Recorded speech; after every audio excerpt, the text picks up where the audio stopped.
Okay, do you recognize that? No. Okay, well, it's the song "A Wonderful World." So Oh, you have to go online and look at this. I'm doing research for the interview, and I go okay. to YouTube and I put in Liz Tippett, and the Trolls thing comes up right away, which is great.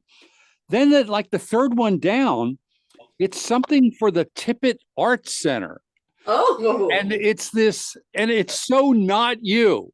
So I wanted to play it. It's this incredibly beautiful couple that just got married. She's Asian and she's so beautiful. She like could be in one of those karate movies. Like it's like he's this handsome guy. She's in a wedding gown. He's in a tuxedo. They've just been married, but they've moved a baby grand piano to the middle of a beautiful field. And this is like their wedding song that they're playing. It's so not you. And I just thought, oh, I got to play that thing. Is it a real couple? It's a clearly this is a real couple that got married, and their wedding like thank you message maybe or to themselves is Yeah. they're playing the piano together. It's a wonderful, beautiful world, and I can't imagine the work of getting a baby. It's in the middle of Colorado. Like, how do you get a baby grand piano to a field and then you play together this song? Amazing. Oh, okay. Jeremiah's going to add it Great. to. It's so funny. Like, oh my God, people, how do you? I can't even get married. I've been engaged twice. I still can't get married. Much less move a baby grand piano. No, that's way too much work. I can't even go to the courthouse. Now, speaking of your fiance, Yes. baby Yes. daddy, Baby daddy. so you have all. Well, I was going to jump around talk about writing stuff, but let's talk because you've written with him. We have, yeah. The last 2 years, we've been really lucky enough to sell pilots about our family. Like we have he's Latino. His parents are from El Salvador. My mom is British, and we're like my mom's so British. We're so white. And so it's like a very blended family. Our parents are the exact same. Like nothing about them on paper looks alike. Just different backgrounds. Totally different backgrounds, but very much like, I don't know, scrappy poor people, scrappy poor immigrants. That's funny. Did you and Eddie write on Zoom? No, I'm kidding. Because I never want to live with him. But we love each other madly. Madly. So much I'm going to move a grand piano into a field. So I do want to talk about your mom because your mom, I've never met your mom, but I've seen some pictures. And what I love about your mom is as you said, she's very English, but she's a diehard New York Yankees fan, as am I. That's why I wore the hat today, which I wear every day. I'm like your mom. It's like I have no life but the Yankees. Rabbit. How did that happen? Because your mom sounds very proper English, funny, has a sense of humor, but somehow got on the Yankees. My mom is such a character. Yes, funny, but also one of the most intense people. Like my mom can't have a light hobby. So I don't know exactly what got her onto the Yankees other than, she's lived in Connecticut now for the past however many years, 45 years, something like that. And so it's not out of the realm for her to be a Yankees fan, but then she is so live and die by the Yankees, where she has to watch every game twice because she's like, I need to watch the first one and I'm so tense the whole time that I can't do anything. And then if they've won, she goes back to watch it a second time just so she can actually enjoy it. She has no chill. It's totally me. It's like the only other thing, and my wife hears me screaming in the room, and it's either about the Yankees or Boston college football because I have no life. It's like those two things. And I scream and I completely get where she's coming from. Yeah. Yeah. You mentioned the word Connecticut, and not a lot of writers come from Connecticut, like TV writers, because Connecticut always, to me, it's always like even though you may have gone to public high school, it's like a prep school in Connecticut. Like kids wait around for the LL Bean catalog to show up. Like, it's here. You got Totally. one? J. Crew, like, Yeah. especially in the 90s, it was all very like J. Crew, and Yeah. yes, it's such a beautiful place to raise kids, and I would never want to live there again. We talk about it all the time. We're very tempted, because LA is so expensive and you don't have any land and everything. But and the school thing, you got to send your kids to private school. And I mean, if you go to a public school, it's like, yeah, okay, but it's dicey. it's wild. My town, the small town where I grew up, is still 96% white. And so Eddie wants to move there all the time. And I'm always like, in part for entertainment purposes, from his point of view. Yes. Laughing at white people.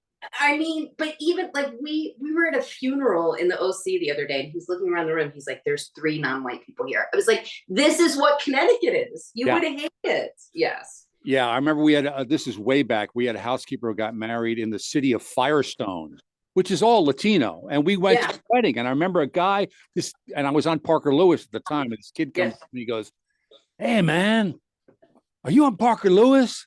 And I said, yeah. And he goes, 12-year-old, I'm going to abbreviate. He goes, what the F are you doing here? But part of it was also like we were the only white people in the wedding. And That's the only reason he recognized you. By the way, your accent work, did that all come from the Groundlings? Your favorite teacher taught me all the accents. So not only was she really mean, she was a bad accent teacher. We're going to talk about Santa Barbara again, but I do want to ask you about, because you have written on Zoom, like one of these. I have not done that because Greg, we went to his backyard when the whole pandemic started. So what is that like? It is. I want it to be good because I love. You get to be home. You get to be home. Like, you don't get free lunch, but you get to be home. That's really nice. You don't commute at the beginning or the end of the day. You can do whatever you want. It's hard. Like, I think if you think about the experience of the Millers, so much of why we were able to write jokes together is because we all knew each other so well. We messed around with each other all the time. We made fun of each other. Me, probably more than anyone, made fun of everyone. And I think that there's just like a little of that chemistry missing over Zoom. Like if someone's checking out in person in the room, you watch them just like scrolling through their phone. On Zoom, someone's just like this, and you can tell they're just reading something behind them. So I don't know. It's efficient. I think you get more work done because there's less because there's no shenanigans. There's no shenanigans. And so I think that makes it a little, I think the hybrid is probably the best. 3 days in, 2 days out. Have you made a writing friend on Zoom? Like somebody say like, yeah, let's get together and have dinner or meet for a drink. No, I mean, I'm the biggest misanthrope in the entire world. So we'll start there. Also, my last 2 shows, both animated shows, have both been on Zoom. And I think I met everyone that I worked with like once or twice in real life. And then other than that, like, no, haven't really, like, we'll still text occasionally, but it's hard to make the jump to really hanging out. The other thing that scares me about a Zoom room, and this is maybe me going back to losing a job to a Canadian because they were looking for diversity. Canada, really? But part of it also seems, and let me preface this with, I'm not complaining about this. This like all this stuff needs to be done, but it feels like, and talking to friends who have run shows since then, since the whole thing started, but it almost seems like writers' rooms where it used to be the showrunner hires who he or she wants. Like, I think they're going to be the best person for the show. It seems like writers' rooms now are almost cast. Interesting. Like the executives get involved and, for story editor, we want blank. And it's not so much based on their work, but based on casting. And again, I don't want to sound like I'm some like Trumpian anti-woke. I'm really not. Like, I really believe in this thing, but I feel like the combination of Zoom and a cast writer's room makes for even less shenanigans, which is the fun part of TV writing. I mean, I think that the days are gone, maybe, of like a veteran showrunner getting a show picked up where now he's only going to hire his friends who are, I think that's over. And I think that's probably good. I think there's so many. Yeah, absolutely.